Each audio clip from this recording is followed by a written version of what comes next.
100 Days Inside ADX Florence, What Surviving America's Harshest Prison Really Takes. The countdown begins. Imagine a place where time stops, where every sound, every clang, every footstep, every breath echoes like a warning, a place built not to rehabilitate, but to erase. For the next few minutes, I'm going to take you inside a world that almost no one has survived unchanged, a world so hidden, so controlled, so unforgiving, that its very existence is designed to break the human mind. This is ADX Florence, the so-called Alcatraz of the Rockies, a Supermax facility carved into the Colorado desert, wrapped in razor wire, encased in concrete, and guarded by silence. Here, doors don't open. They swallow you. Here, guards don't watch. They observe. Here, your cell isn't just a room. It's a world, a tomb, a test. And today, you're about to live through 100 days inside this fortress of steel and stone. 100 days that will push you past fear, past sanity, past anything you thought the human body or mind could endure. Real inmates have described ADX as a clean version of hell. Some said it felt like being buried alive. Others, they didn't make it out to describe anything at all. But this story, this journey, follows one man. A man whose real name the Bureau of Prisons will never release. A man known only by the number C-1239. He wasn't the most dangerous inmate in America. He wasn't a mob boss, a terrorist, or a cartel commander. But he made a mistake inside federal prison. One that escalated faster than anyone expected. A mistake that earned him the ultimate punishment. Transfer to ADX Florence. In the next 100 days, C-1239 will face isolation, so brutal it rewires the brain. Routine so severe, they turn days into identical nightmares. And threats, both seen and unseen, that lurk behind concrete thicker than a fortress wall. He will battle paranoia, hallucinations, desperation, and something far worse, the prison within the prison. The part of ADX inmates talk about only in whispers. But here's the twist. The reason you'll want to stay with this story until the very end. On day 92, something happens in ADX Florence that should have been impossible. Something that sent the entire facility into lockdown, triggered a federal investigation, and forever changed the life of inmate C-1239. He survived it, barely. And what he revealed afterwards still keeps former guards awake at night. This is not just a documentary. This is a countdown to 100 days of psychological warfare. A descent into a place designed to break the strongest men alive. So take a breath, because once we step through these gates, there's no turning back. The arrival, the point of no return. The road to ADX Florence is not a road meant to be traveled. Not by civilians, not by tourists, not even by most prisoners. It is a journey reserved for the men the federal government has labeled irreversible threats. The kind of inmates they believe cannot and must not be allowed near another human soul. And today, inmate C-1239 has reached the end of that road. Inside the back of a transport van, shackled wrist to waist to ankles, C-1239 sits alone. He hasn't spoken in 4 hours, not because he has nothing to say, but because he knows no one will answer. The only sounds are the clink of steel restraints and the soft crackle of radio chatter from the front cabin. The guards assigned to this transfer aren't regular officers. They're the ones who specialize in silence, men trained to watch for the slightest twitch or breath that breaks protocol. They don't look at him. They don't acknowledge him. Because at ADX, eye contact is a privilege, not a right. As the van climbs the final hill, the facility emerges from the horizon like a creature waking up. There are no towers with sniper silhouettes, no dramatic prison walls covered in graffiti. Instead, what stands in front of them is a perfectly engineered fortress. Low, angular, precise. The most secure prison ever built on American soil. A place where design meets control. Cameras peer from corners like unblinking eyes. Motion sensors lie buried beneath layers of gravel.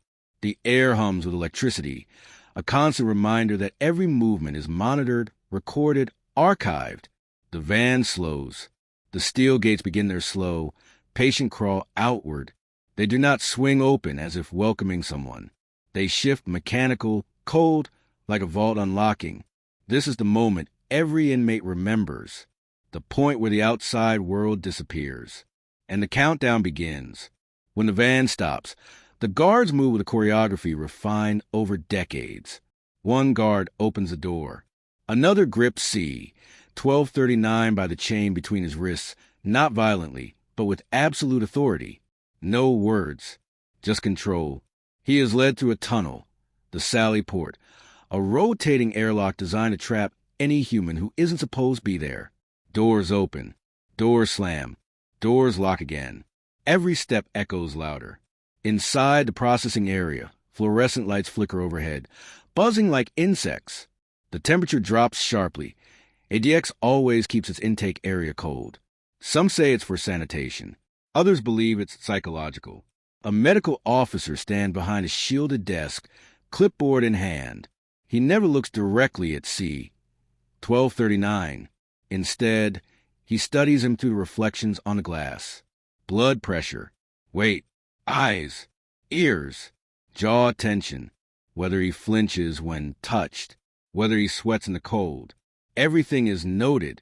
Everything matters. Because at ADX, even your pulse is a security risk. After the medical check comes the strip search. Mechanical, strict, humiliating. There is no privacy, no warmth, just protocols, cold, necessary, and repeated thousands of times before. His clothing is replaced with crisp, government-issued beige. His old shoes are bag-tagged and stored as if they were evidence from a crime scene. Next comes a classification officer, a man whose voice is calm enough to be unsettling. Inmate C, 1239. He reads, not looking up, "You'll be placed in Range 13, Cell 214. Your movement will be restricted to the protocols assigned to your classification level. Failure to comply will result in immediate disciplinary action. This is your orientation. No welcome, no explanation, only rules. Always rules." Finally, C-1239 is escorted into a long corridor that bends slightly, eliminating any straight line of sight. Even the architecture of ADX avoids giving inmates a sense of direction. At the end of the corridor, his new home waits. A solid concrete box with a steel door thick enough to stop a tank round. The guard hits the code. The lock disengages. The door opens. Inside, a concrete slab for a bed, bolted to the floor. A concrete desk, a concrete stool, a stainless steel sink and toilet combination, a small, narrow window high above eye level, allowing only a sliver sky. Everything is designed to withstand violence, against guards, against the facility, against oneself. Inmates step inside. C, 1239 does. The guard removes the final set of restraints. The door swings closed with a thunderous boom. A sound every ADX inmate remembers for the rest of their life. Then silence. A silence, so heavy it feels like it's pressing against his chest. Day one has begun. And what C, 1239 does not yet know is that the next 24 hours will be the easiest he will ever experience in this place. The real suffering begins tomorrow. Day one, the first 24 hours. Day one inside ADX Florence always begins the same way. Quiet, cold-controlled. But what most people don't realize is that the first day is more than an introduction. It's an exam. A psychological test designed to see how a new inmate reacts when stripped of everything familiar. Inmate C, 1239 wakes on a concrete slab barely softer than the floor itself. There is no mattress. Only a thin fireproof pad meant to be uncomfortable intentionally. The air is cold enough that his breath fogs slightly. That is by design, too. Colder temperatures reduce agitation and hope. For the first hour, he simply listens. ADX is unlike any other prison. There are no voices down the hall, no arguments, no clanking from cell to cell. The entire environment is engineered to suppress communication. Inmates are separated by staggering distances of concrete. Walls are thick. Air vents are narrow, designed to prevent anything from traveling through them. Not sound, not contraband, not even whispers. All he hears is the faint hum of the ventilation system and occasionally the far-off metallic echo of a door shutting somewhere deep in the prison. See, 1239 rises slowly, body stiff from transport and cold. He walks to the tiny slit in the wall that passes for a window, 4 inches wide, 3 feet tall, made of shatterproof glass embedded in reinforced concrete. He cannot see the world. He cannot see another building. He cannot even see the prison yard. Only a slice of the Colorado sky, blue, distant, indifferent. In ADX, the window is not meant to show you freedom. It is meant to remind you that you will never have it again. A sudden clank jolts him. The food slot opens. A tray slides in, no human hand visible. Another design choice. On the tray, oatmeal thick as paste, a carton of milk, a small fruit cup sealed with foil. Breakfast. He picks up the spoon, plastic, flimsy, unthreatening. He eats mechanically. The food is tasteless, but the hunger is real. By 7 a.m., the lights shift subtly. Another cue. ADX runs on routine down to the second. Every inmate knows the schedule because the schedule is the only thing they're allowed to know. Then the real psychological pressure begins. Orientation videos. Every new inmate, including C-1239, must watch a pre-recorded set of instructions displayed on a small, bolted-down TV screen inside their cell. The screen flickers to life on its own, remote control from the control center. A guard's voice, monotone, indifferent, fills the room. You will remain in your cell for 23 hours per day. Recreation will be offered for 1 hour, contingent on compliance. Attempts to communicate, tamper with equipment, or obstruct orders will result in disciplinary action. The words drone on, but the message is clear. This is not a prison. It is a system, a machine. And see, 1239 is now a piece of it. Around midday, something unexpected happens. A silence so complete that it becomes uncomfortable. ADX inmates describe this kind of silence as loud, the kind that makes your heartbeat sound like a drum. With nothing to distract him, see, 1239 begins to pace the cell. 10 steps from door to window, 10 steps back. The same number every time. Humans weren't meant to live in boxes. And no matter how strong a man believes he is, the box always wins. Hours pass. The lights glow with artificial brightness, never dimming until the prison decides it's time. Time becomes a blur. Minutes feel like hours. Hours feel like days. Every sound becomes amplified. Every breath echoes. Every thought grows louder. Then, just when monotony threatens to consume him, the intercom crackles. Range 13, prepare for movement. See, 1239 freezes. Movement? His first time outside the cell. Recreation, but not the kind you'd imagine. At exactly 1 p.m., the door unlocks with a mechanical hiss. 2 guards stand outside, both armored, both masked, faces hidden behind black ballistic visors. Turn around. Hands behind your back. Do not speak. See, 1239 complies. Handcuffs snap shut. Leg restraints click. A tether chain attaches to the cuffs. Every movement is controlled. He is escorted down a silent hallway into something known as the dog run. It is not a yard, not a field, not a place to breathe or relax. It is a concrete cage, 12 feet long, 6 feet wide. Open ceiling with steel mesh overhead. No equipment, no grass, no one else. Just a prisoner and his thoughts. The guards close the gate. See, 1239 stands there, unsure what to do. There is no ball to kick, no bench to sit on, no one to speak with. Just pacing, always pacing. Inmates often say this is the moment they feel the first crack, the realization that even outside the cell, they are still inside. The hour passes slow as a lifetime. Back in his cell, he lies down, staring at the ceiling. It is now evening. Dinner comes, meatloaf, cold vegetables, a slice of bread. He eats without tasting anything. Then the lights dim. The day ends. Day 1 is complete. But already, something is shifting inside him. a tightness in the chest, a faint pressure behind the eyes, a creeping sense of time stretching far beyond what the mind can hold. Later, inmates will describe it as a beginning of ADX drift, the slow erasing of reality. And for C-1239, this is only the beginning. What comes next is far worse. Days 2 to 7, the routine that breaks men. By day 2, the shock begins to fade, and that is when the real punishment begins. ADX Florence is built on a simple philosophy. Predictability is power. When every movement, every sound, every inch of your world is controlled by someone else, your mind slowly loses the ability to resist. For the next 7 days, C-1239 enters the phase inmates call the loop. Not because you see the same things, but because you feel the same things, over and over, until you're no longer sure if time is moving at all. Day 2, the cracks begin.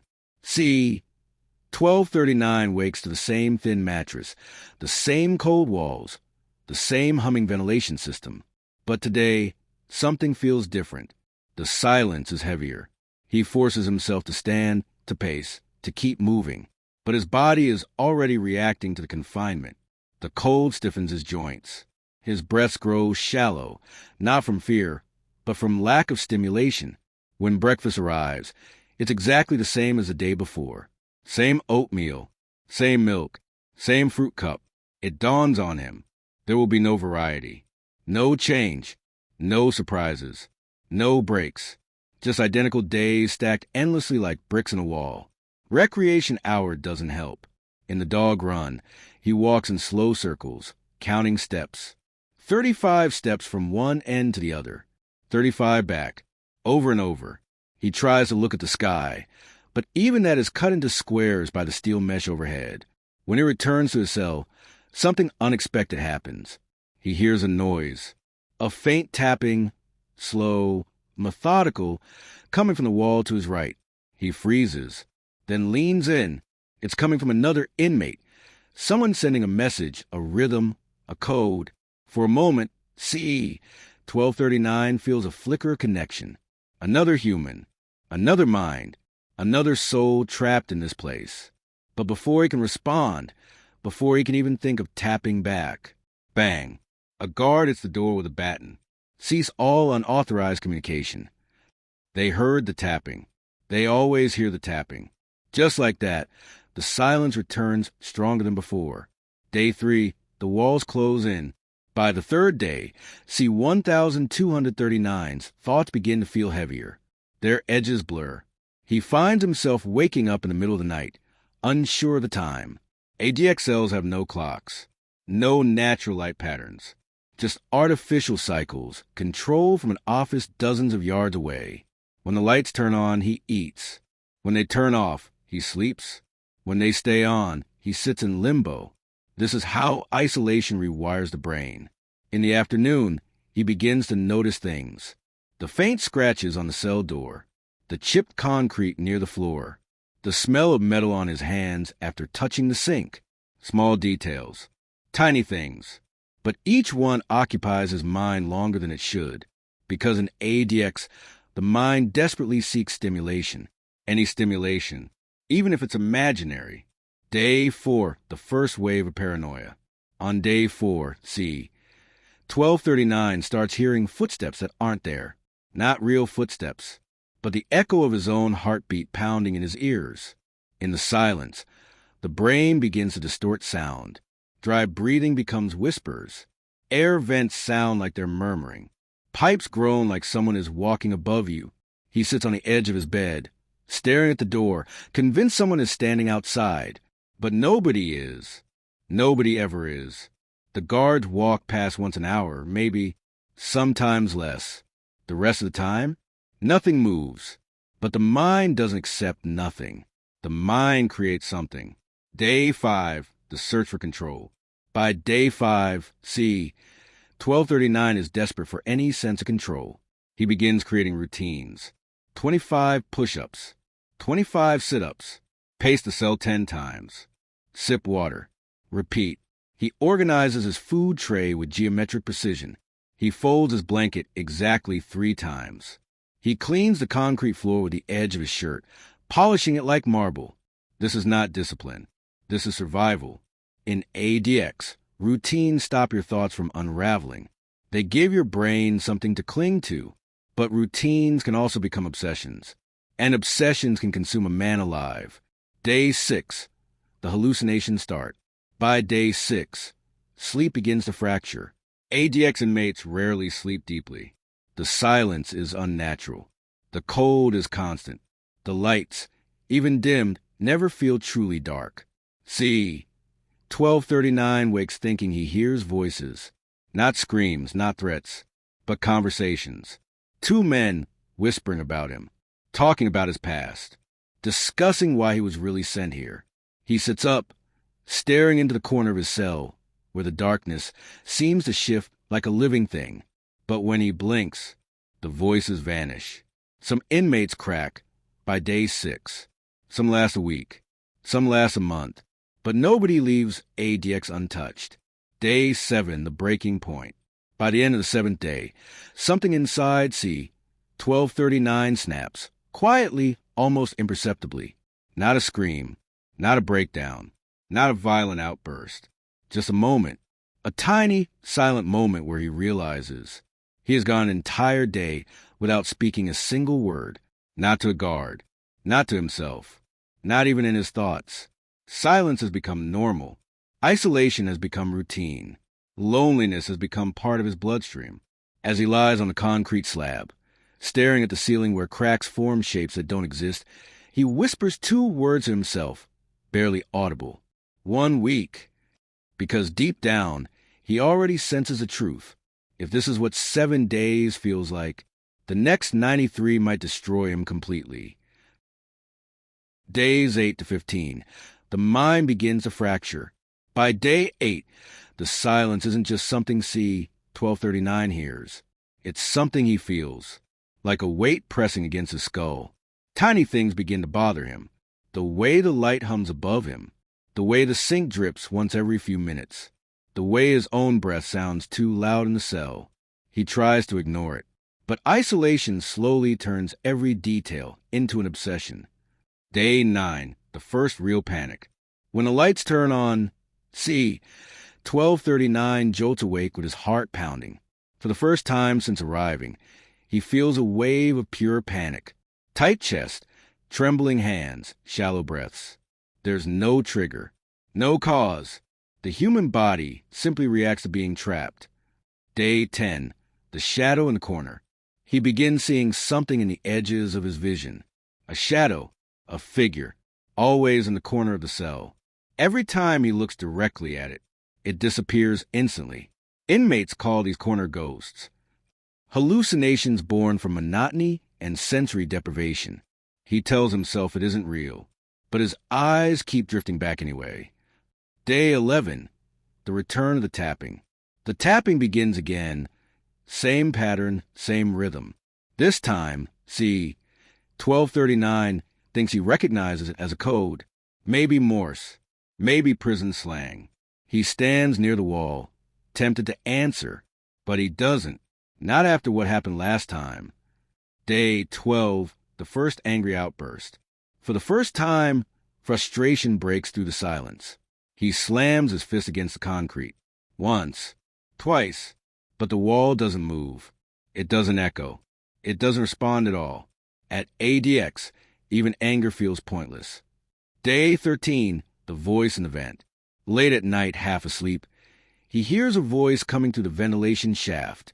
Not a clear sentence, just a whisper, a single word. Hey! He sits up instantly, heart racing, but the vent stays silent afterward. Nothing answers. Nothing moves. Was it real or just another hallucination? Day 14, the question. Today, the question enters his mind for first time. What if I don't make it 100 days? He had never wondered that before. Not truly. Not seriously. Now, he wonders it every hour. Day 15, the twist in the routine. On the 15th day, something changes. A guard stops at his door.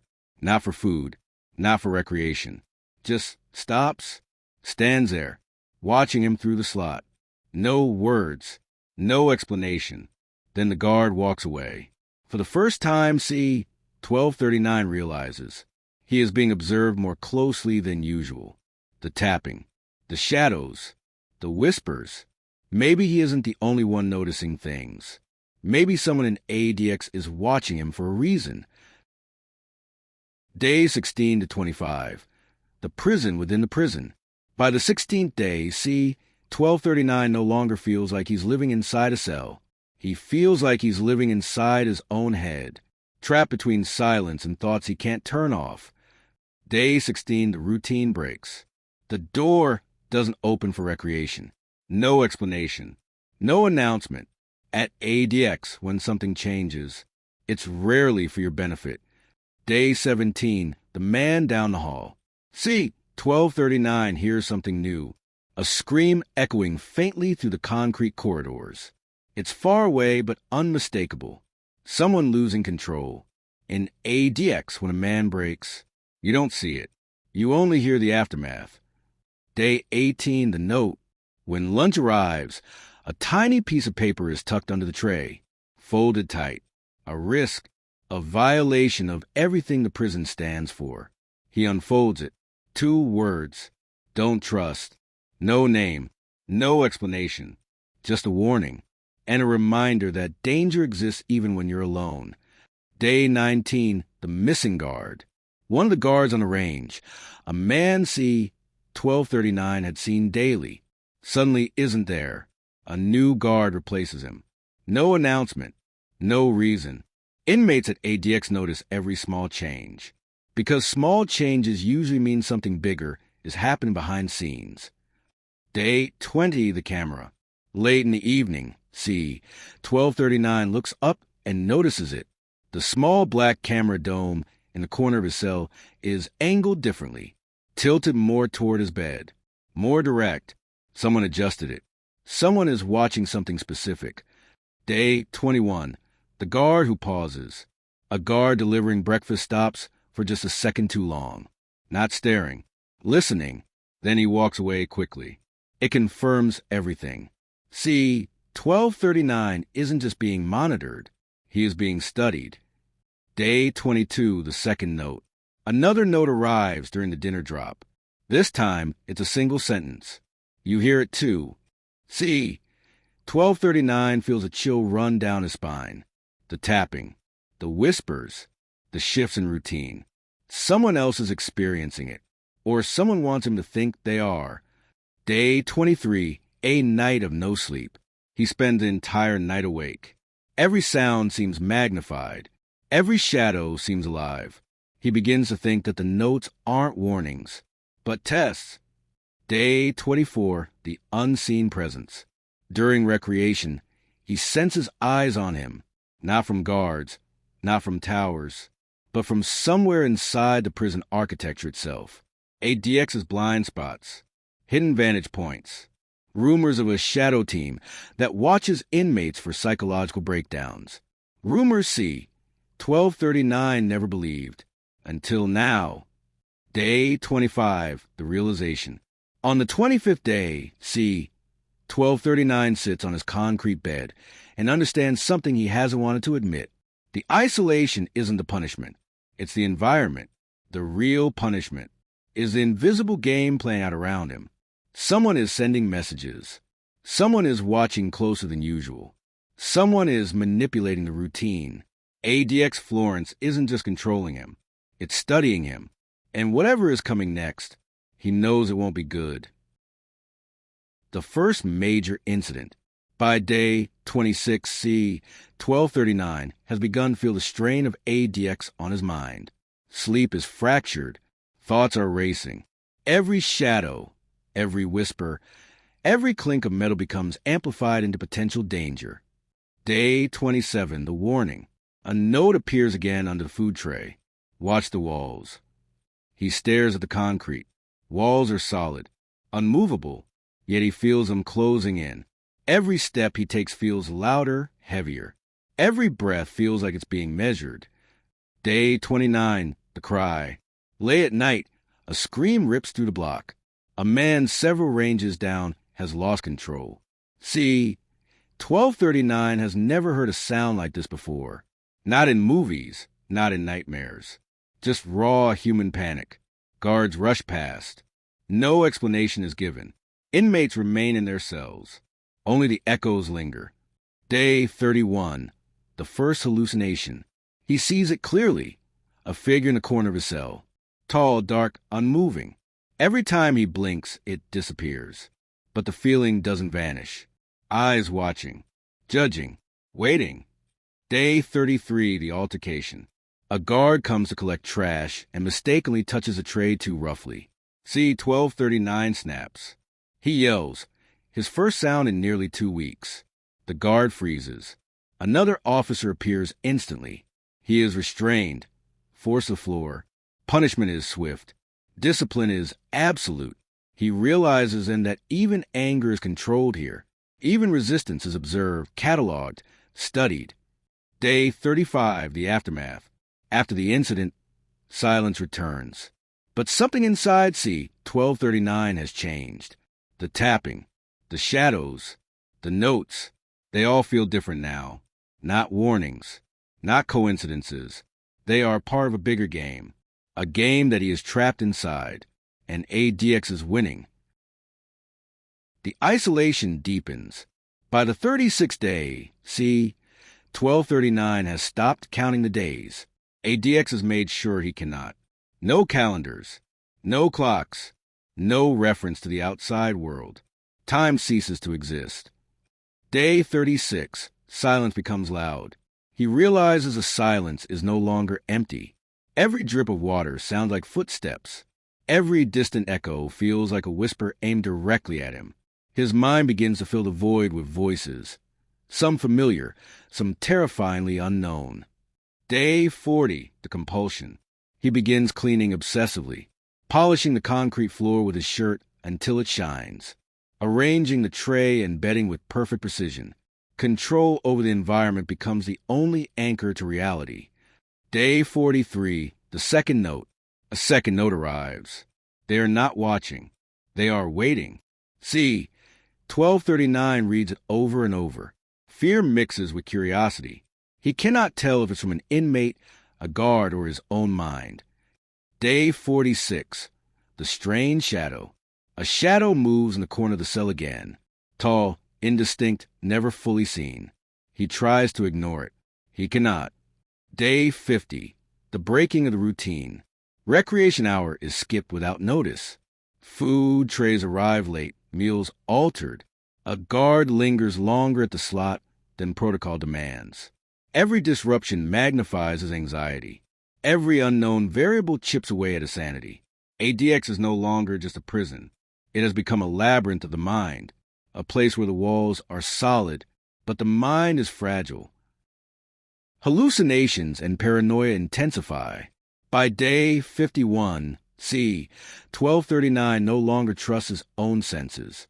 ADX has worked its way into his mind, twisting reality until nothing is certain. Day 52, the wall moves. He swears he sees the cracks in the concrete shift. A corner that was empty now seems to bulge. Shadowed. He blinks. It's gone. Yet the feeling remains. Someone or something is in the room with him. Day 55, the whispering vent. A voice returns through the vent. Soft. Fragmented. Almost a suggestion rather than words. Do you remember? He spins. Nothing. But the sense of being observed intensifies. Even the silence seems loaded. Day 59, the sleep collapse. Sleep now comes in fragments of minutes. Every shadow lengthens. Every breath feels amplified. Even hallucinations have begun to speak to him.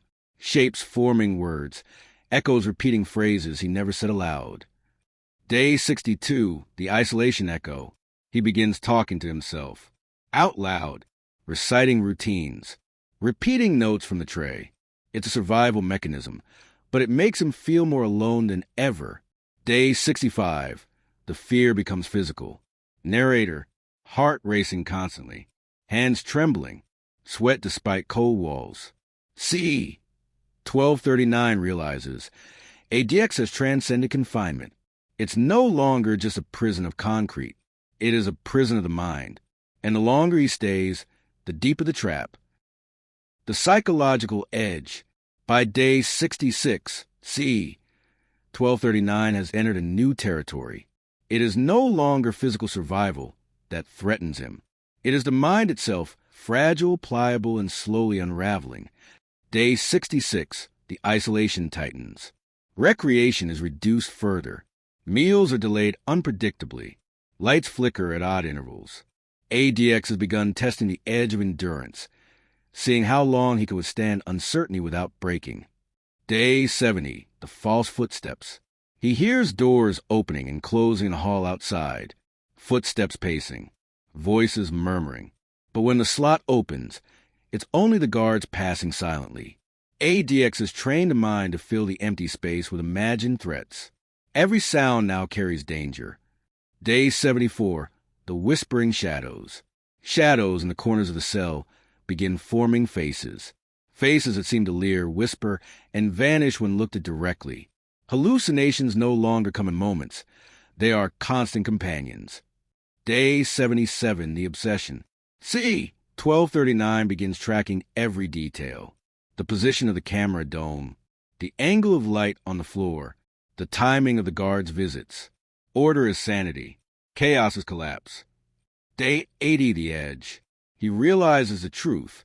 ADX is not a place you endure with strength or courage. It is a place where your mind will either bend or break completely. The edge is no longer visible. It has become a constant shadow. The breaking point approaches. By day 81, C, 1239 no longer recognizes the boundaries between reality and imagination. Every sound, shadow, and flicker of light carries meaning, threats, warnings, or traps. ADX has rewritten his perception of the world. Day 82, the silence shatters. A scream echoes somewhere in the prison. Not close enough to see, not far enough to ignore.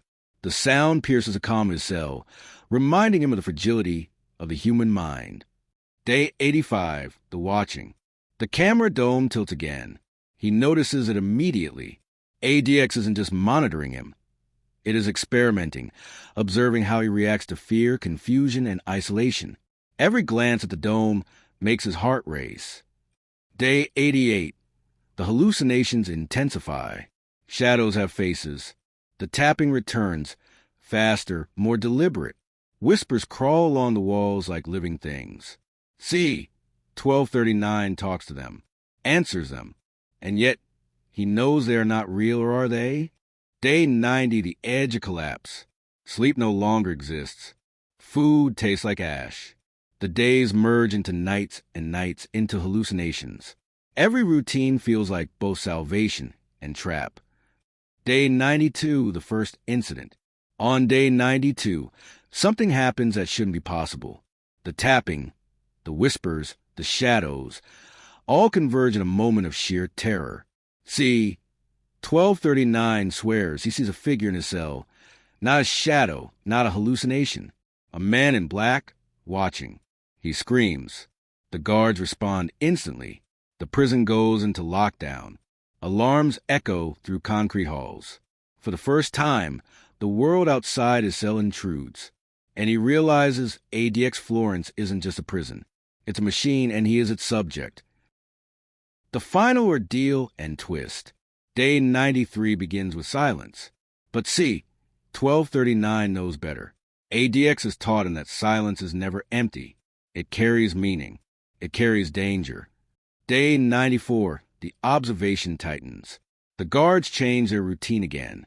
Camera angles shift. Food trays are delivered differently.